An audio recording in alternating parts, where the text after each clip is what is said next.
can't believe we're in one of the busiest shopping districts in Japan and we got a huge surprise. Welcome back to the channel. You're here because you are itching to travel and you chose Japan to be the next travel destination.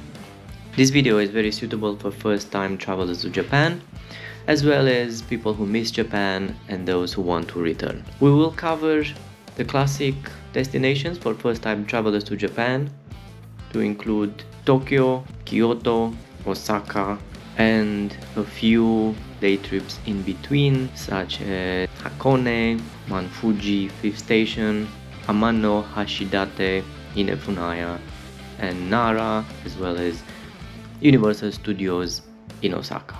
So, welcome to our guide to traveling to Japan for the first time. Subscribe if you like it, comment and ask me anything. I do have a few marked locations in Google Maps that I can share with you. Just comment or send me a private message. So, first things first, arriving Narita International Airport is the primary gateway for most international travelers flying into Tokyo. The airport is well organized and you'll find it to be efficient and welcoming. Now, next up, getting to city center. There are several convenient options to choose from. One that will pop up will be Narita Express, which is a direct train that takes you to major stations like Tokyo, Shibuya and Shinjuku, and takes about 1 hour. It's comfortable and easy to use. Another excellent choice is Keisei Skyliner, which takes you to Ueno and Ipori stations in about 50 to 60 minutes. It's known for its speed and efficiency. We opted for this one because we felt it was faster than the other. If you're looking for a more budget-friendly option, the JR Sobu line takes about 90 minutes to reach Tokyo. It's slower, cheaper, but offers a glimpse into the suburban landscape of Tokyo. A quick tip, consider purchasing a Suica or Pasmo card for convenient travel. Before traveling to Japan, I heard about this, I read so much about it, it just made me more confused how to add it on my phone. So to make it very simple for iPhone users, this is how you can do it. Basically go to your wallet, click on the plus which is on the upper right hand side, then click on travel card, scroll until you find Japan, select Pasmo or Suica. Tokyo train system and Japan train system are renowned for its complexity and efficiency. It can be overwhelming for first-time travelers and you need a bit of preparation. From the moment we landed in Tokyo, it wasn't very difficult to buy a ticket. Buying tickets is easy. And we went to the platform just to find out that everything was in Japanese. The numbers on our ticket were confusing, train wagon number that didn't correspond to the numbers on the platform, so it was a bit complicated. So let me go through the Japan Rails system. Google Maps was very helpful for us. I do recommend you use it. So originally the Japan Rail system and everything connected to it was the responsibility of the government, called the Japanese National Railways. But in 1987 it was privatized and divided into 6 separate companies. They operate the lion's share of all intercity and commuter rail services, including the famous Shinkansen, the speed train. So each company offers both its own routes and ones overlapping with the train lines offered by other companies. So that's why the confusion. There are so many lines that go there and don't go there, and operators are in charge of naming all the rail lines, and most of them will have unique names. You'll see them different colors. Sometimes this color overlaps with a different color. You will have a lot of situations where Google Maps shows different companies but tells you to remain on train. Sometimes you have to remain on train, sometimes you realize that the information was wrong. There's no better way to know but asking somebody. There will be so many cases where you don't know what to do, you will miss trains, you will take the wrong train. So if you have an appointment to a restaurant or to a show or somewhere, I do recommend you take at least 20 to 30 minutes buffer, because definitely it's gonna take longer than what Google Maps says. It can be confusing, it can be overwhelming, but it's all part of the experience. Do not panic, just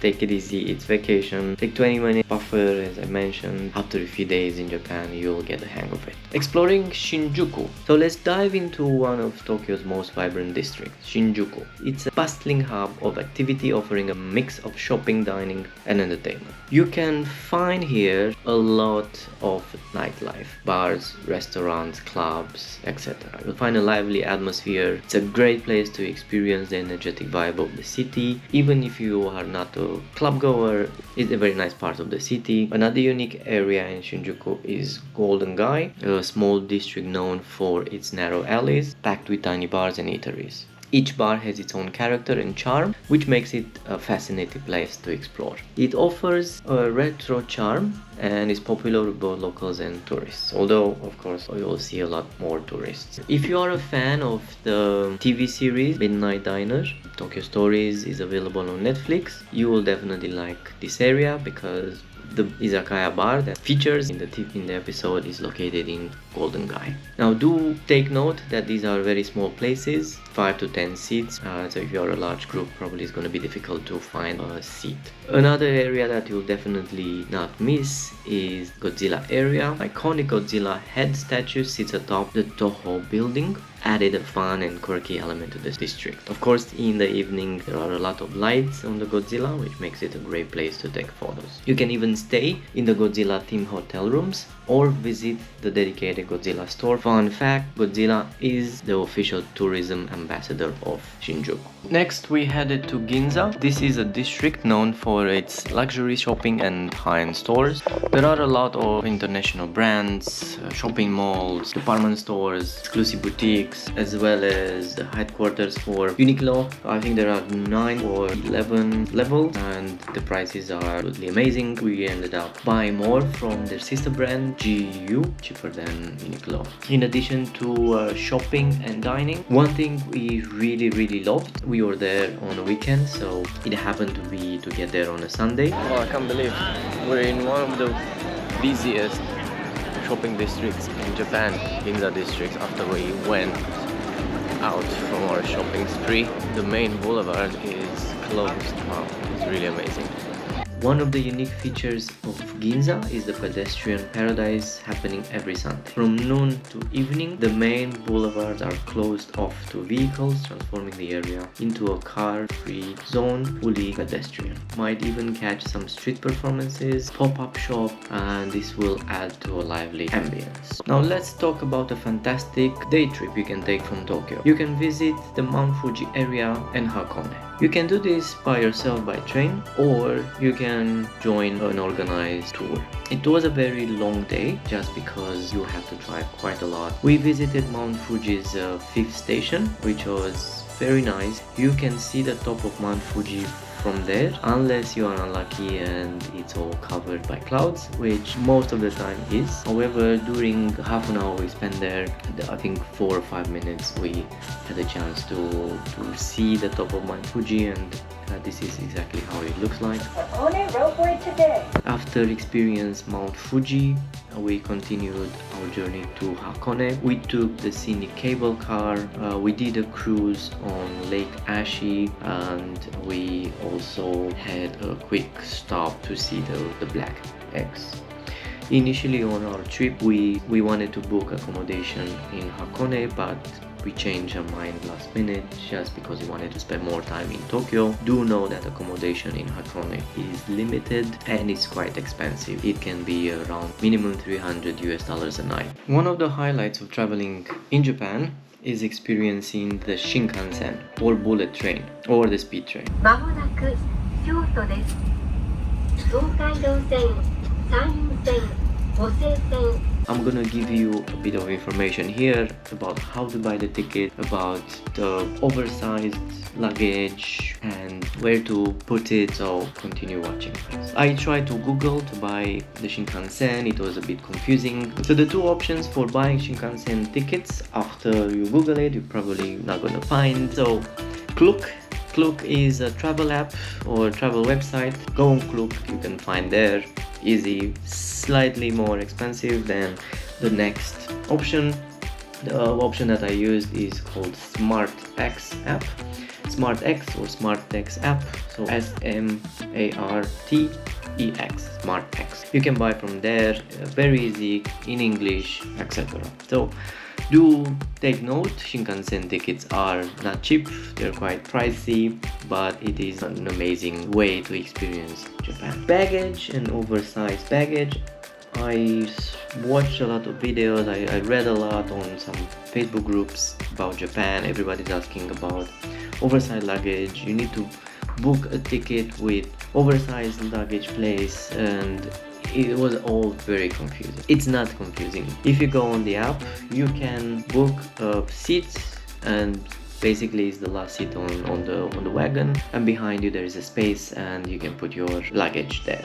Now it's free of charge. If you can find it, please book that. If not, there are plenty of overhead departments where you can put your baggage. I saw one guy with a huge luggage, so don't worry, don't sweat too much. There's enough space for everybody. Do also prepare to get off from the Shinkansen before it arrives on the station, because it really waits in the station only 1 minute. So there are a lot of cases where people move too slow and the train left before they got off. Where they come to pray. Welcome to Kyoto, the cultural heart of Japan. As a first-time traveler, you're in for a treat. Kyoto is a city that beautifully blends ancient traditions with modern life. Known for its stunning temples, serene gardens, traditional tea houses and historical districts, Kyoto offers a unique glimpse into Japan's rich heritage. Let's dive into some must-visit spots and activities that will make your trip unforgettable. Must-visit temples and shrines. Number 1 on your list will probably be Fushimi Inari Shrine. It's famous for its thousands of red torii gates. This iconic site creates a mesmerizing pathway through the forest.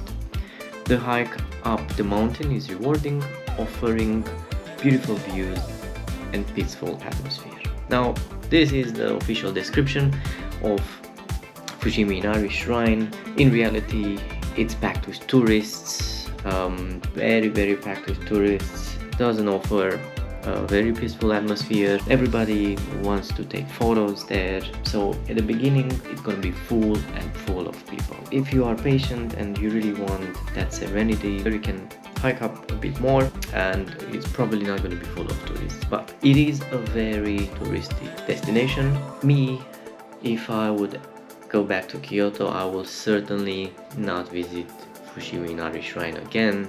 Once is enough. As I said, this is for a first-time traveler. You've seen this in so many photos. All your friends, everybody on the internet has a photo with the red torii gates. So go for it, see it yourself, and yeah, let me know what you feel about it. The second must-visit location is Kiyomizu-dera.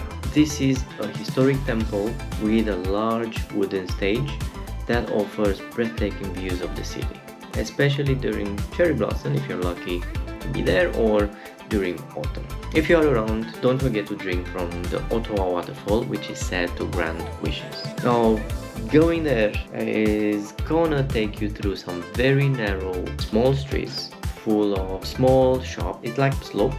Very close by there are some famous slopes that you can visit. But being a very known and touristy place, and given the fact that these pathways are very narrow, do expect to be full of people, packed, shoulder to shoulder, elbow to elbow with other tourists. So it is one of those places that you also probably watched some videos of or saw some photos showing how overcrowded it is in Japan. This was probably the most crowded place I've ever seen in my journey in Japan. Fushimi Inari is probably the second. Will I go again to Kiyomizu-dera? Probably not. Probably I will try to go very late in the day or very early morning, although probably not. And the cultural experience is in Gion district, which is the famous geisha area. This is an important shrine for Maikon geisha because this is where they come to pray. You can stroll through the historic streets lined with traditional wooden makia houses. If you're lucky, you might spot a geisha or Maiko on the way to their appointment. I had also very little knowledge on geisha history. I even didn't know what a Maiko was until I went there. So to make it simple, a Maiko is basically an apprentice geisha to be. Not all maikos will get to be geishas because it is a very difficult job, it's a very difficult training, and currently, from what I understand, there are approximately 2000 geishas left in Japan, and this number is decreasing year by year because of the difficulty of being a geisha. For this experience, we booked a free tour from this website called Guru Walks, Guru Walks. At the end, you can tip the tour guide if you want, if you liked it. It's not mandatory, but it is a free tour. I do recommend you visit this. It is a beautiful place. Do note to respect geisha's privacy. If you see a geisha or a maiko, please do not take photos unless you ask permission. Do not be rude. And one more thing, this is a smoke-free area, so you cannot smoke in this area. You will probably hear about the bamboo grove, the Arashimaya. We didn't visit this. We heard it was not that pretty. You know, it is a bamboo forest after all, and there are so many others you can see. But when it comes to market, do explore the Shiki market, also known as Kyoto's chicken. Kyoto's kitchen, sorry. It is a bustling market filled with stalls selling fresh produce, seafood, and all sorts of local delicacies. So I was acquainted with this after watching this TV series, Somebody Feed Phil. It did look a bit bigger in that episode. When you get there, you'll notice that it's not that huge. It's not gonna be super packed. There are a lot of options where you can eat. It's not super full, but again, we went there at the beginning of the week. Do know that it's very rude to walk and eat, so when you get there, do stop in front of the shop, finish your food, then you can continue walking. There are many tourists there, so in all honesty, food is okay, just so, nothing spectacular, but it was very close to our hotel, walking distance, and we decided to give it a go. If I am again in Kyoto, I will probably go again. There are a few interesting places there that I would like to try. A few tips for a smooth trip. Kyoto, located in Kansai region. So a few words are different than Tokyo, for example. So in Tokyo, you would say arigato if you want to say thank you. Now, you can say the same in Kyoto, but if you want to show more respect and you want to show people that you understand the differences, instead of arigato, you can say okini, which means thank you. If you say okini, the locals will probably respect you a little more, or give you a bit more credit that you did your homework. The transport system in Kyoto is not as confusing or crazy as Tokyo. Kyoto is obviously a much smaller city.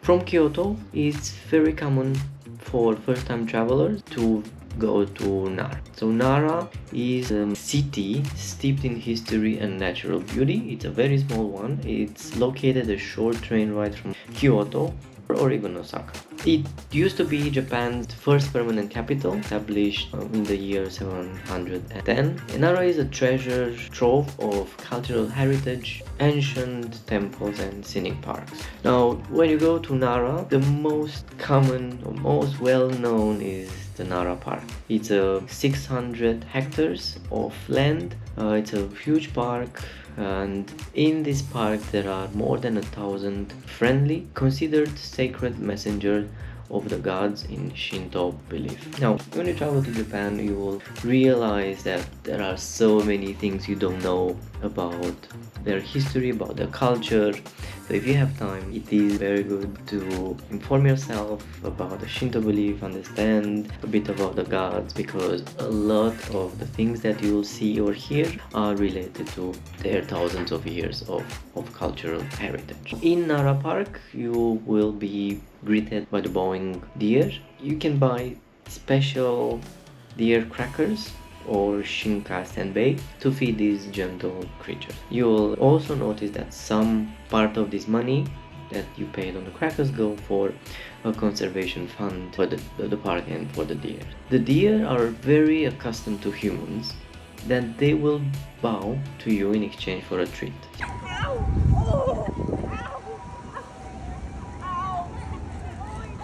So you will see many videos, you will see many photos. If you bow your head, the deer will bow the head as well. It's charming and it's a unique experience, and I don't think you can find it anywhere else. So like me, I am a lover of animals. When I was a child, I loved Bambi, the cartoon, so deer holds a special place in my heart. I felt very happy there to see all the deers. I really love animals, as I said, but I do feel that those crackers might not be good for the deer. I do feel that the deer are reliant on people too much. So there was a bit of a sadness as well, seeing that they eat the crackers instead of eating something like grass or whatever they eat. I do hope I'm wrong. I do hope that the park looks after them, and I do hope that if the tourists stop coming, these deer will continue to live their lives without interruption. So that question popped to my mind. I wonder what the deer did during the time where travel was restricted a couple of years back. Yeah, Nara is a beautiful place. I would love to go back. I would love to spend one night or maybe 2 nights over there. It did feel very peaceful there. We didn't visit any of the very important shrines or temples. We decided to take a walk in the nature. We decided to visit the old houses, the old market houses that have been converted into museums, galleries and cafes. This allows you to experience the architecture and lifestyle of Nara's past. It is a delightful place to wander and discover hidden gems, especially that it's not overcrowded, while of course the temples and the famous temples and the famous shrines are extremely crowded. That is one of the reasons we didn't visit those and decided to go small, narrow streets. We didn't try the food there because we had a reservation in Kyoto in the evening, but if you are in Nara, please try sampling the local cuisine.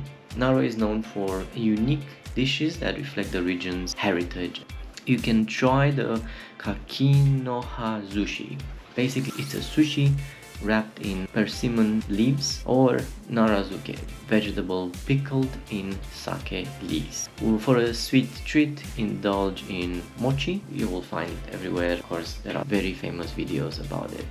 From Kyoto, we decided to do a day trip. So we went to this place called Amanohashidate Ine Funaya. We decided to take an organized group. We decided to go with an organized group. There are trains going to the region, but it's extremely expensive. Probably it's $80 a ticket. Amanohashidate, one of Japan's 3 most scenic views, often refers to as the bridge to heaven. It's located in northern Kyoto prefecture, and it is a stunning natural formation of a narrow sandbar covered with about 8,000 pine trees. It is about 3.6 kilometers long, and it's tiny, can be explored by walking or taking a boat ride. The sandbar's name translates to bridge to heaven, and it's easy to see why. Walking along it feels like you're stepping into a paradise suspended between land and sky. There are 2 famous viewing points there. The first is Amanohashidate Viewland, located on the south side, which offers a panoramic view. The second is Kasamatsu Park on the north side. This is where we've been. You can access it by a chairlift or cable car, and it provides a stunning angle of this natural wonder. Both viewpoints are known for the Mata no Zoki tradition. Basically, you bend over and look at the sandbar between your legs. This unique perspective makes the sandbar appears as if it's floating to the sky, adding a touch of whimsy to the experience. Just a short drive from Amanohashidate lies Ine. This is a charming fishing village famous for its unique funaya, or boat houses. These traditional houses are built directly on the water's edge, with the ground floor serving as a boat garage and the upper floor as living quarters. These funaya date back to the Edo period and offer a glimpse into the traditional coastal lifestyle of Japan. The village is nestled between the mountains and the sea, creating a picturesque and tranquil setting. There are a lot of tourists, much more tourists than the inhabitants of this village. So I do recommend, please respect these houses, do not get into people's houses. The best way to experience Ine is by taking a boat. The funaya houses face out towards the sea, so the true beauty of the houses standing on the edge of the Ine Bay can only be appreciated from the ocean. That's why taking a boat tour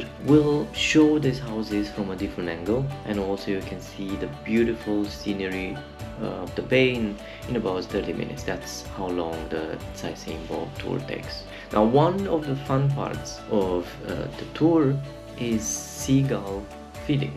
You can purchase bird feed at the shop and hold some out from the boat to feed the seagulls and the black-tailed gulls that flock around the boat.